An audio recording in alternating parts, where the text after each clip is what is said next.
Thank you very much, Shreya. I'm most thankful to Dr. Shreya Gautam, with whom I'll be working since the COVID period. Even we started before that, and it's really a pleasure for me to be again with you.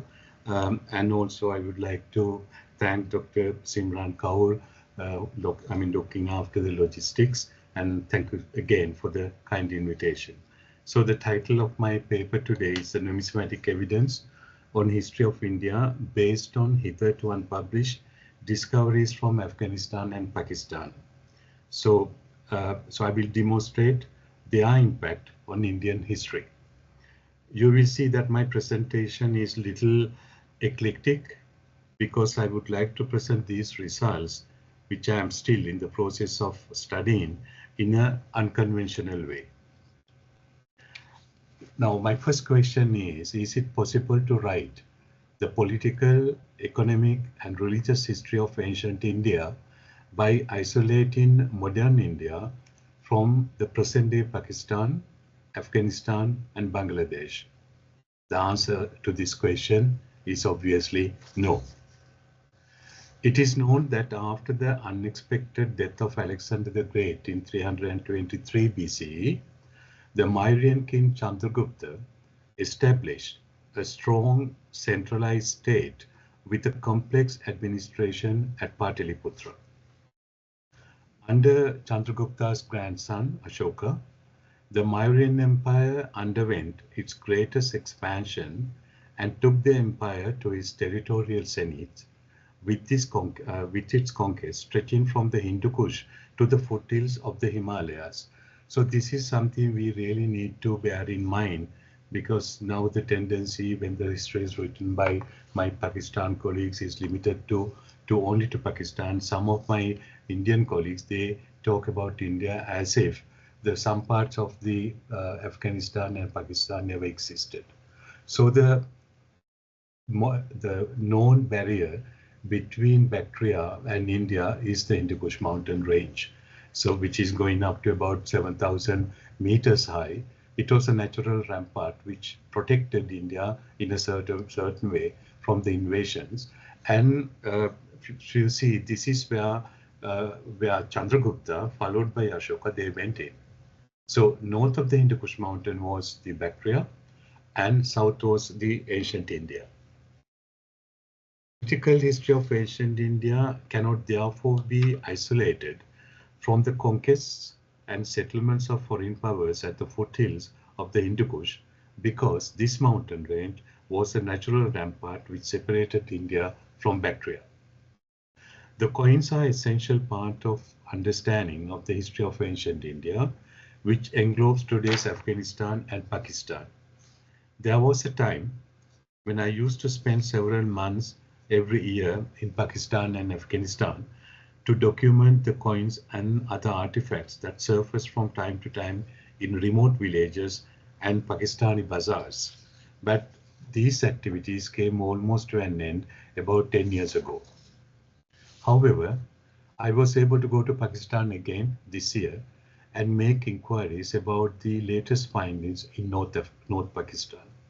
I wish to thank my Pakistani colleagues for their unfailing help. From time to time, my Pakistani friends kept me informed about the new discoveries, either orally or by electronic messages. Many hoards appeared and immediately disappeared on the coin market. Only the photographs sent by my friends witness the importance of these finds. Several hoards have been discovered in northern Afghanistan, including one containing coins from ancient Greek cities. In terms of the composition, this as yet unpublished hoard is very similar to the hoard found by chance in 1933 at Chaman-e-Hasuri near Kabul in Afghanistan. 15 years after the discovery, French archaeologist and numismatist Daniel Schlumberger published a number of these coins that were in the Kabul Museum. The part of the hoard that Schlumberger made known include 30 coins of various Greek cities such as Aegina, Milos, Acanthus, and Samos. As you can see here, these are some of the coins. They don't have any portraits of kings because they are the coins issued by the city-states like Athens and other places. A batch of 33 coins of Athens. So these are very important. So this was before Athens was conquered by Philip II and followed by his son Alexander III the Great. So these coins were in circulation, and as you can see, they bear the legend on the reverse, which is Ate, which means Athenaion of the Athenians. So it is again a city-state. And there were barbarian imitation. There was a barbarian imitation which enabled Schlumberger to place the burial around 380 BC. In this same hoard, there were 8 Royal Achaemenid silver coins, what we call siglos or sigloi in plural, and 14 bend bars characterized by 2 similar motifs punched on each extremity of the bar. As we know, this same hoard had 29 exceptional coins that Daniel Schlumberger named as coins of a new type. We observe that the animal motifs of the first group are replaced by a symbol consisting of a radiating network of intersecting lines arranged around a central ring. It is this design that was developed by engravers of the bend bars. At least emphasize that this recent hoard, I'm talking about the hoard which was found about 2 years ago in northern Afghanistan, also contains silver coins of city of Ephesus dated to 350 to 340 BCE, so meaning before the conquest of Philip II and Alexander the Great. So you have the 2 letters, epsilon phi, meaning Ephesus, and then we have a stag on the reverse and the name of the magistrate on it. Then we have double shekels in the name of Masaios of the Babylon Mint, depicting Baal Thras, you can see on the obverse, seated holding the scepter with the legend Baal Thras in Aramaic, that means Baal of Tarsus, and on the reverse, lion walking to left, and Aramaic, it says Mazdai or Masaios. Next series is of Masaios, the satrap of Sicilia, Tarsus dated to 361 to 334 BCE, in Aramaic, Baal of Tarsus, who is seated to the left holding a scepter, and on the reverse, a lion bringing down a stag, which is a very famous Persian motif. And the Athenian owls, I'm extremely sorry for the photographs, they are not excellent. Now these coins have started appearing in the coin sale catalogs, so with better pictures, but I'm referring to the ones that I have seen. And the Athenian owls struck in Athens in the 5th century BCE, and their imitations from Arabia and Central Asia. Like the Chamani Hasuri, the present hoard is composed of coins which were circulated before the conquest of Alexander the Great of Central Asia, giving us important evidence of the coins that circulated northwest of India during the Achaemenid Empire. Now, recalling the Kunduz hoard composed of 627 Greco-Bactrian and Indo-Greek silver coins discovered in 1946 in a site called Kishtepe, you can see on the map, on the left bank of the Oxus River, near the confluence of Kunduz River. So another hoard has been found in the same region containing over 1,500 coins about 3 years back. So the first hoard was first published by A.D.H. Bivar, and later the hoard was published by Raoul Curiel and Gerard Fussman. So I'll come to that in a moment. The composition of this hoard is almost identical to the first hoard from Kunduz.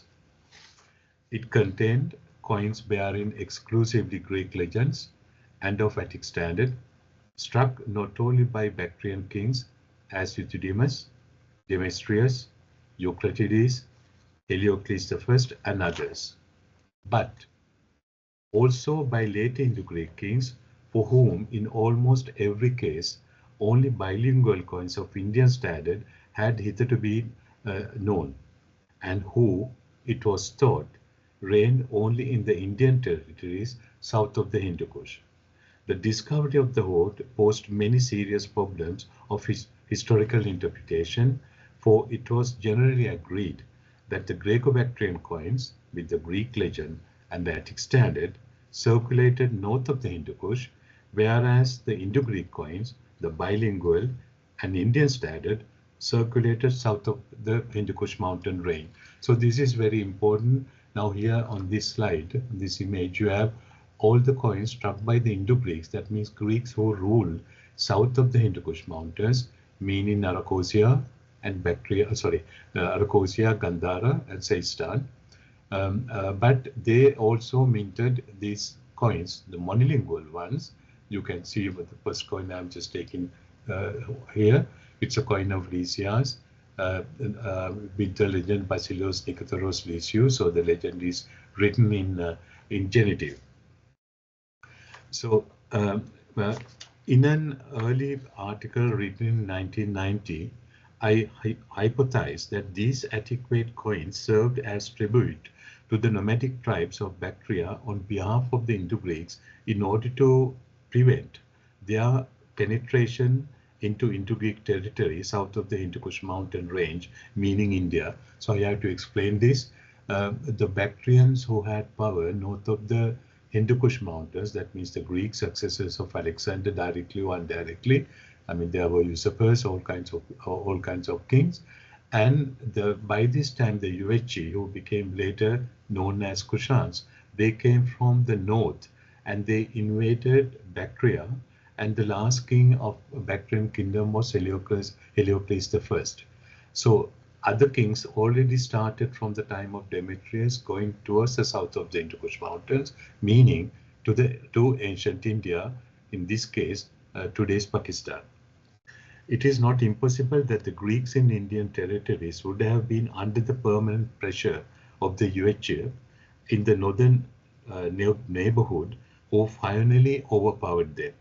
One may well imagine that their desperate effort to keep their kingdom, they may have paid tribute to their enemies, at least to stop the temporary their advance.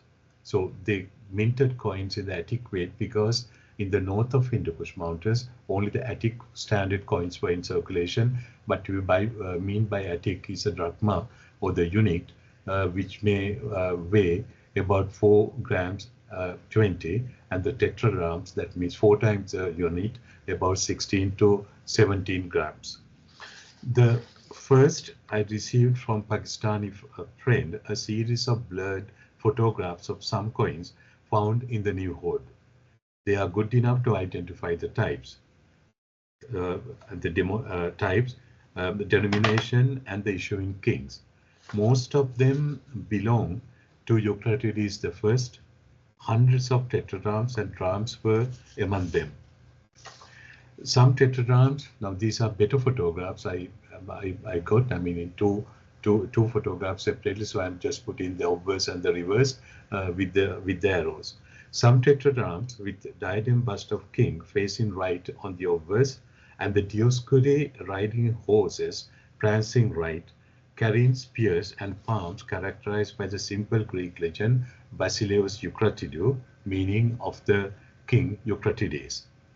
On the reverse, and many with the helmeted and the helmeted bust of the king facing right on the obverse, and Dioscuri, that means Castor and Pollux, the sons of Zeus, riding horses prancing to right, carrying a spear and palms characterized by the Greek legend Basileus Megalou Eucratidou. So they add an epithet, so it means of the Greek king Eucratides the great, right? So he calls himself great. Among them, there was an unpublished pentadrach, that means 5 times the drachma, which is a very rare denomination in the world. So we find it for the first time in this hoard, weighing 21.14 grams, belonging to the earliest issues of Eucrates with the diadem bust and the simple legend without epithet megas. Although some numismatists have expressed doubts about its genuineness, there is no valid reason to suspect its authenticity. The first Kundu sword, which was found in 1940s, discovered 46, yielded 5 double-decker drums equivalent to 20 drums. That means 20 times the unit. And these are the only coins ever found in antiquity referring to the double-decker drums, and they were found in Afghanistan in the first Kundu sword. Until today, this denomination is known in the Greek world. Double-decker drums issued by Amintas, who would have been an immediate predecessor of Hermias, can well be interpreted as a desperate effort to dissuade the enemy from penetrating into the territories.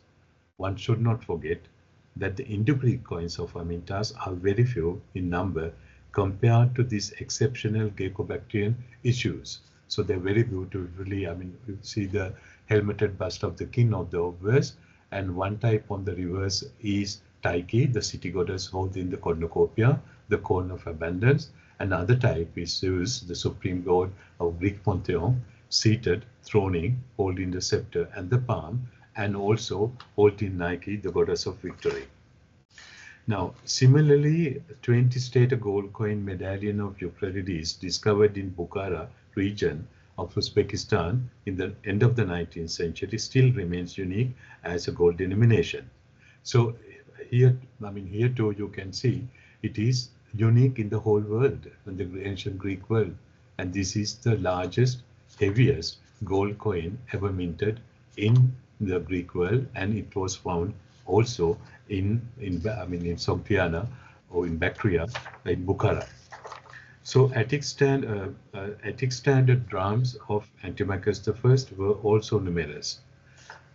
A mint condition tetradrachm of Greco-Bactrian king Pantaleon, which was part of the recent hoard, has already entered a private collection in California. It's really in the mint state. The tetradrachm of Demetrius I and Euthydemus II and all the other Greco-Bactrian kings were attested in the hoard, as you can see here.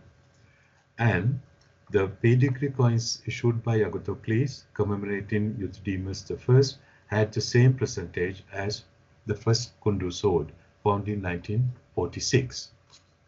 The pedigree coin issued by Agathocles, king of Bactria, commemorating Alexander III the Great, is exceptionally beautiful. So on the obverse you have either the portrait of Heracles or portrait of Alexander himself, wearing the scalp of the lion of Neme that he killed, and the legend on the obverse, and on the reverse you have Zeus with the eagle, and the legend is in the name of Agathocles. So you have Basileus, Dikaiou, Agathocleu, so of the king Agathocles the Pious.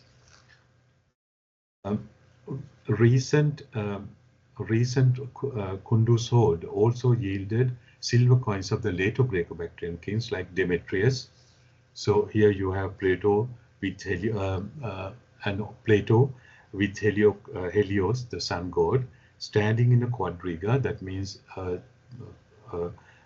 driven by 4 horses moving to the right, and also Helios standing in a quadriga facing, or Helios standing facing front with the without the quadriga.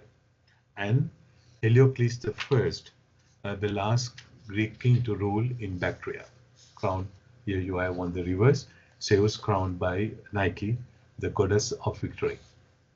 Among the Greek kings who ruled only in Indian territories, but who issued monolingual silver coins of Attic weight for circulation in the territories of Bactria, already in the hands of nomadic tribes, we might mention Antiochus, here you have a coin, who, in addition to his portrait on the obverse, the reverse depicts Zeus enthroned and holding a Nike, the goddess of victory, who is holding a crown.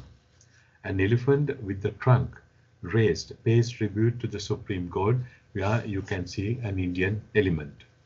Lysias is depicted wearing a cosia, which is a Macedonian headdress. And on the obverse and on the reverse, we have Heracles crowning himself and holding a palm branch and a club and the lion's king. Now, King Theophilus, who is so far known by two tetradrachms of antiquate, one was found in the Kunduz hoard and one is in the British Museum, and we have the third one from the New Hoard. The reverse shows helmeted Athena, armed with spear and shield, holding Nike. A number of previously unpublished coin hoards have surfaced in Pakistan. Now I'm talking about India. And of these, I have selected only a few Indo-Greek and Indo-Scythian and Kushan hoards because it's very difficult to cover all of them which surfaced during the last 5 years. As I fear I will not have enough time to discuss them all, and if I do, I will not be able to talk about two discoveries whose importance is incalculable. So a hoard of 22 silver tetradrachms of Hippostratus was discovered accidentally at Shaikanderi, close to Peshawar.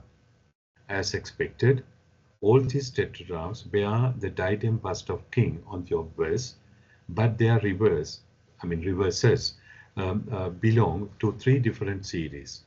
The reverse type with the city goddess standing to the left, holding a cornucopia, that means a corn of abundance or corn of plenty, to the left hand, in the left hand, and gesture with the outstretched right hand is attested on 7 coins.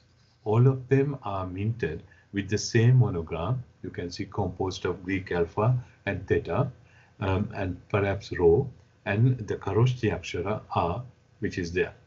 So it's a good example of the bilingual coinage. On the obverse, we have the portrait of Hippostratus, the legend starting from 9 o'clock, Basileus Soteros, and then ends up at 3 o'clock, and then again starts at almost at 8:30. So it's Hippostratus.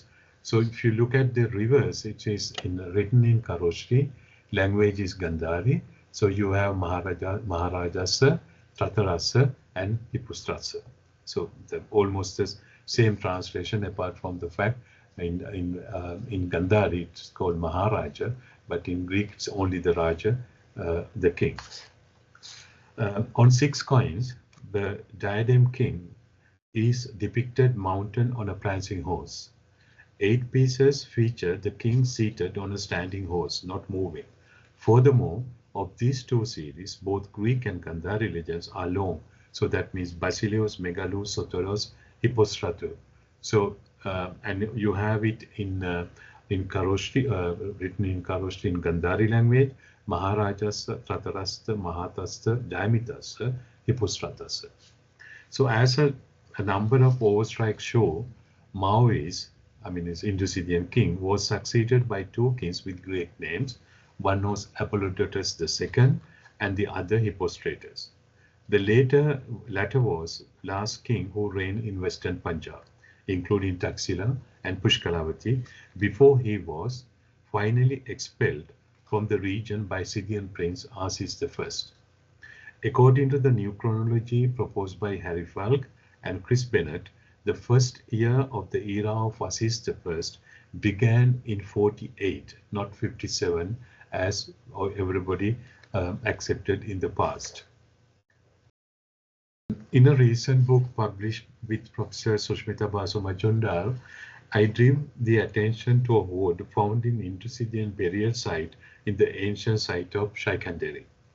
According to the valuable information obtained from my informer, many coins, jewelry, propose were found in a gilded silver bowl. So all these objects that I am showing you, including the coins and the necklace, they were inside this gilded bowl and it was covered. It is one of the reasons, apart from some mud, the things are in intact condition. In a recent book, so some of these objects were appeared in a some sort of a catalog by a dealer called Kurita, These were found in Peshawar, and when I saw them, they still had the mud. You can see the cupid, and they all had mud, and these are, of course, the Greek gods, and it's a wonderful discovery for Ropuse. So in the exhibition catalog, they have cleaned them. So I haven't seen them after cleaning, so I'm just showing the photographs, but they are extremely important.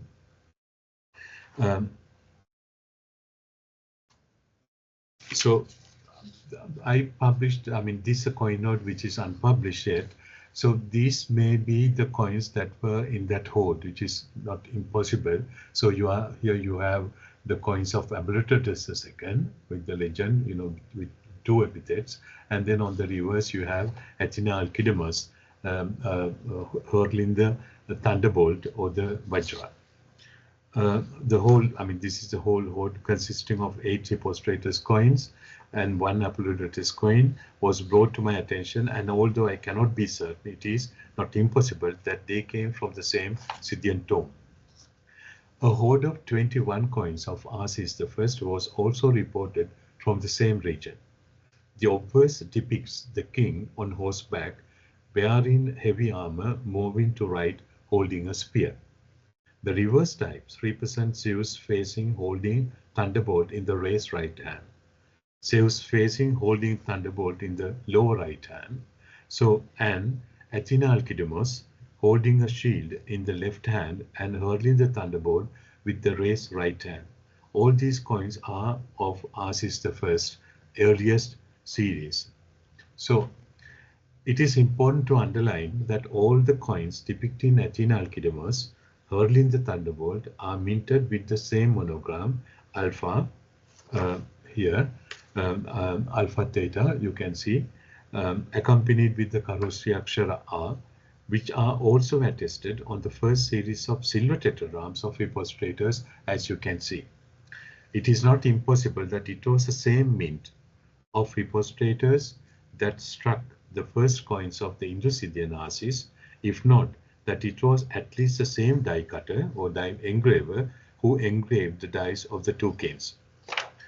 There is ample of evidence today from Gandhara region that Scythian presence in these areas were very strong, as revealed by thousands of coins and their artifacts. All what I am showing you, they were found within the last 5 years, and they are completely unpublished. So you can see the bracelets, you know, the things that you put on the clothes, and also so you have the necklaces, earrings, pendants, bracelets were found in hundreds. A gold backtest with inlaid turquoise depicting a Scythe, writing stylized buffalo, holding onto its horn with the left hand and holding a dagger in the right hand is undoubtedly one of the Scythian masterpieces. It should have been worn as a brooch, you know, in a coat or in the clothes that they wear, but this is definitely a Scythian. And then this dagger with a scabbard decorated with grantees and inlaid with agate and carnelian, and it's very, very important because it is also Scythian. 2 hairpins depicting deer with stylized antlers are also worth noting. You can see, so these were the hairpins that Scythian princesses may have worn at that time. So we cannot anymore ignore the presence of the Scythians in Gandhara, Arachosia, and in today's Pakistan. Several hoards consisting of Kushan coins have been discovered in northern Pakistan. One contains more than 50 gold coins of Vasudeva I, the last of the great Kushan king. The other contains 66 gold coins of Vasudeva II. I hope to publish these 2 hoards in the near future. I now wish to present 2 exceptional Kushan coins that surface in recent years. We all know of the gold dinar depicting Greek god, wind god, animals in the Hirayama Eco Museum of Art, first published by Katsumi Tanabe. He correctly pointed out, giving credit to Robert Goebel, that the coins with the Greek legend were issued before the ones with the Bactrian legend. It's very important because according to the Rabatak inscription, in the first year of his reign, he changed the legends on the coins from Greek into Bactrian. So this is in Greek. Tanabe correctly assumed that the image depicting on the dinar with the Greek legend had originated from the Hellenistic models, which is true. However, the first observation I wish to make regarding the Greek legend on the reverse is the anemos, is that though it may refer to one of the anemoi, that means the plural of anemos, so there were many winged gods. So it doesn't say, I mean, anemos is depicted on the coin. We do not know which anemos, which winged god is depicted there. So it's something like a generic term that they have used. So absence of any attribute does not allow us to define the precise directional winged god. The legend, as well as the neutral iconography, may refer to a generic winged god. So I'm showing you this absolutely beautiful monument close to the Parthenon in Athens, where you have the depict. It's a anemoi on the Tower of Winds in Athena. So we have got all the wind gods and also their attributes. If you look at the coin here, there is no attribute referring specifically to which animals that which wind god is attributed. I have introduced recently a gold coin bearing the Bactrian legend Ovado. Now this time it is in Bactrian, or the Greek the letters are Greek. Ovata, the wind god, issued by Kanishka I, which was supposedly found in Ghazni in Afghanistan. The two large wings of the Greek animals are not depicted on the coins showing Ovado of Zoroastrian origin. Wind god or Ovado running to left, holding up cloak, blown in the wind, depicted on the bronze coins of Kanishka I, blows wind from the half-open mouth. I'm just showing you a painting from Kizil, cave number 38, with the same image. So the mouth is open as if they are blowing the wind. Ovado is no doubt of Iranian origin, but Gandharan artists depict such wind deities in a Buddhist context. The Gandharan relief from the State Museum in Berlin, now in the Humboldt Forum, a winged god flanked by two Indicidians. Robert Goebel coin type 660 of Kanishka II, depicting the Iranian goddess Nana, is known from just one example, the second of which was recently found in the Taxila region. So I'm showing you the one that Goebel published, 660, black and white photograph. So I'm showing you the color one, which was found recently. A document of extreme importance, which concerns not only the coinage of Central Asia and India, but also the dry-struck coinage of the ancient world, including Greece and Rome, has been accidentally discovered in Gandhara in today's Pakistan.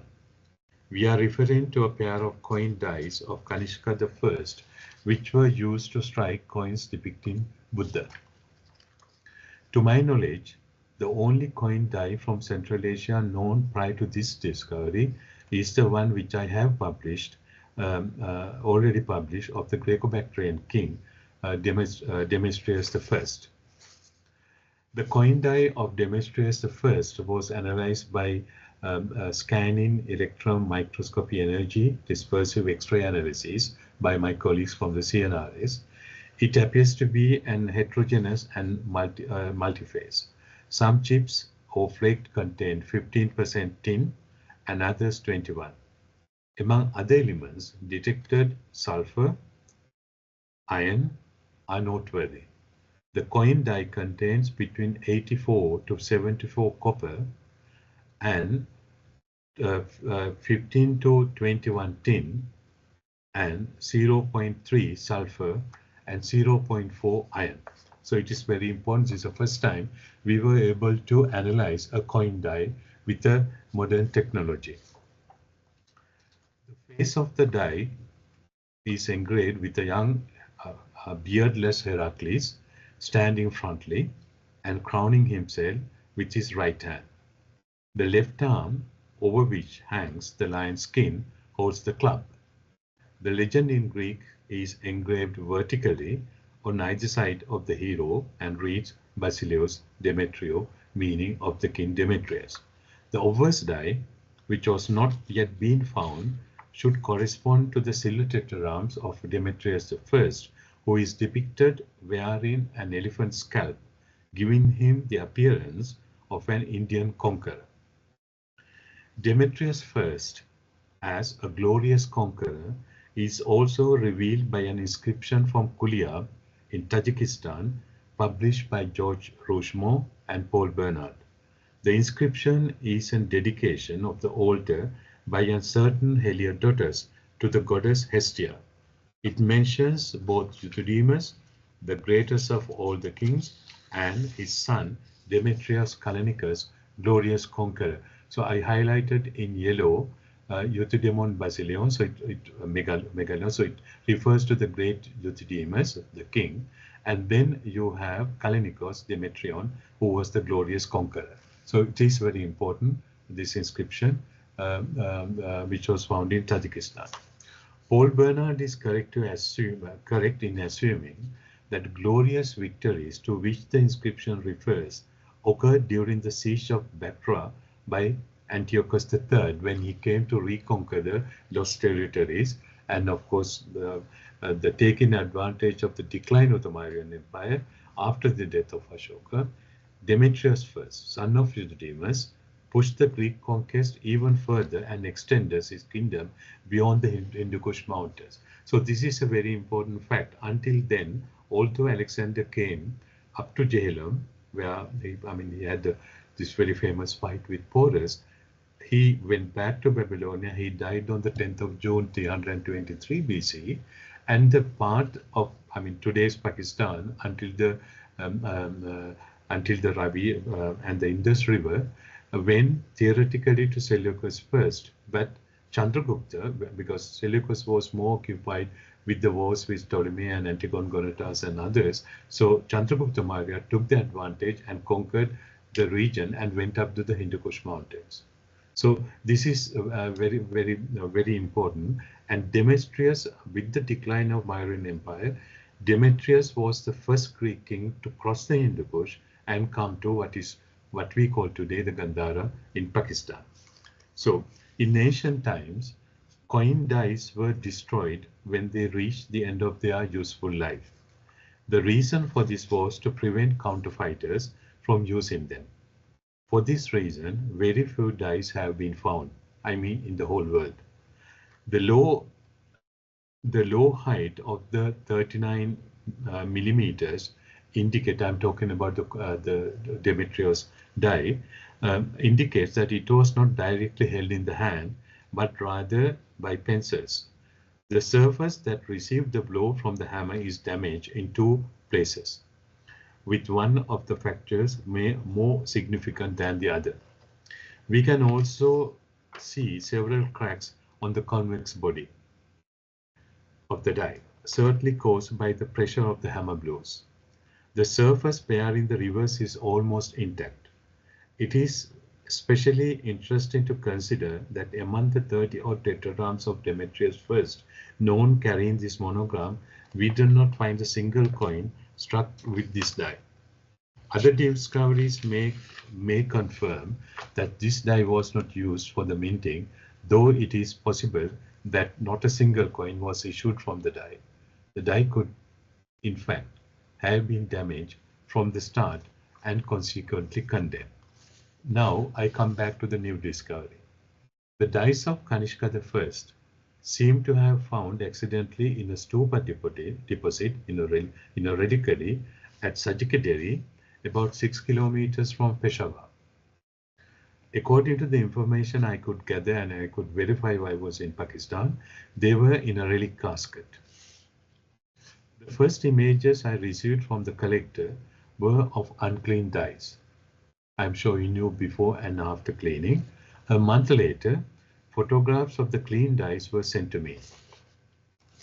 On the obverse, as usual for this series, the Kanishka is depicted standing, clad in a heavy coat, long boots, with flames emanating from one of his shoulders, holding a scepter in his left hand and making oblation over an altar with the right hand. Legend in Bactrian, Shavo Navo Kanishko Koshano, the closest coin to the obverse die is the one published by Katsumi Tanabe of the Hirayama Iko Museum Art. The engraving of the die is almost identical to the coin, but dies are not identical. However, it is not impossible that the same engraver executed the dies. The important element of the obverse die is the positive image of the letter N. I hope you will understand. You can see normally the letters should be in negative form like a mirror image. So this is obverse die, but you can see it is not a mirror image, it's a real image. But if you see the coin struck here, which is in the Hirayama collection, N is not a real image, but it's a mirror image. So it's a reflection. The coin is struck with the same die and you have that. And same thing here. This is of course impression of the obverse. Here, the mirror image becomes the positive N, new in Greek. So this is very, very, very interesting element to observe. The reverse die depicts the Buddha standing facing making Abhaya Mudra with the large right hand while the left holds the hem of the Samgati, the overrobe, over the Paridana. The combined halo and mandorla appear behind the Buddha. The legend in Bactrian reads Buddho. To the right is a Tamga, as you can see, the dynastic symbol of the Holy Kushan rulers. The cast and the mirror image of reverse die is much closer to the coin published by Katsumi Tanabe of the Hirayama collection, as you can see here. I also wish to draw your attention, I hope you can see that, attention to an unpublished gold coin of Kanishka, Kanishka the first, with the exceptional figuration of the Buddha on the reverse. It is believed, I go back, believed to have been found in near Peshawar. When it was found, the coin in question was transformed into a ring, as you saw in the short video. The central part of the Buddha image can, I'll just go back if I can do it. So this is the obverse, and when you turn the coin, you can see it was converted into a ring, as if the Buddha's hand is touching the finger of the one who wore the coin ring. So it's a very important for on the beliefs. Compared to all coins of Kanishka I depicting the Buddha, the one recently found in Peshawar is masterfully executed. The treatment of the facial features is closer to the earlier stone sculptures of the Buddha attested in Gandhara. Like the beautiful sculpture in the Japanese collection, where the palm of the Buddha's right hand in Dhammachakra is marked by the chakra or the wheel, the palm of the Buddha in our coin has the same characteristic. The combination of the halo and the mandorla appearing behind the Buddha is significant when studying the evolution of the Buddha image in Gandhara.